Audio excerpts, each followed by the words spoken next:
For our candle today, you're going to need some Crisco shortening, which I have right here, and we're going to melt this down in our microwave. You're going to need some silicone cupcake molds. You're going to need something heavy. I'm using a little metal nut. And our last item, some cord for our wick, and this is 100% cotton. So now that I've shown you the items, let's get started. So I've taken some of my Crisco vegetable shortening and I've put it into a bowl, and I'm just going to microwave this until it's melted. So my Crisco shortening is completely melted at this point, and I'm just going to pour right into my little silicone mold. These are cupcake molds. And what I've done is I've doubled up on these because they are quite flimsy.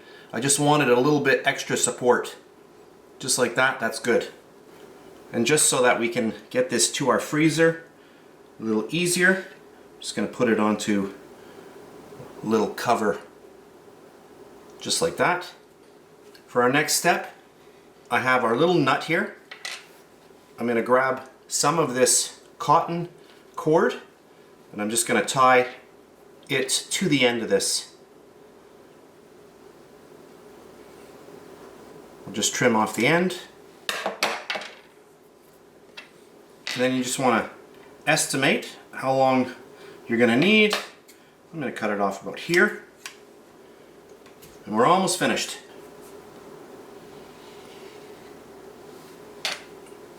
Got a little skewer here just for the barbecue, and that's what we'll use to hold our little wick. So you can see that the little weight is going to help us hold that wick right down in the bottom like that. And then I'm just going to take the wick and just tie it up like that. Center it like you want it. And now I'm going to pop this into my freezer for about a half an hour.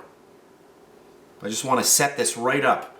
This is going to turn right back to what it was, into a solid state. So after a half an hour in my freezer, the Crisco shortening has firmed right up and we're ready to try out our little new candle. So I'm just going to remove that little skewer and then our little piece of wick here. I'm just going to trim that. Just like that.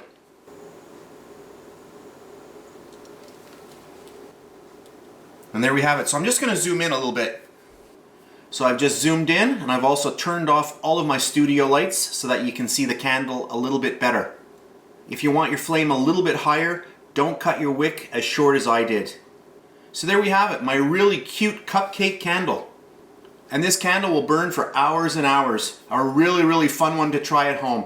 That's it for today's video. If you enjoyed it, please give me a thumbs up, subscribe if you wish. I really do appreciate that. That's it, and I'll see you next time.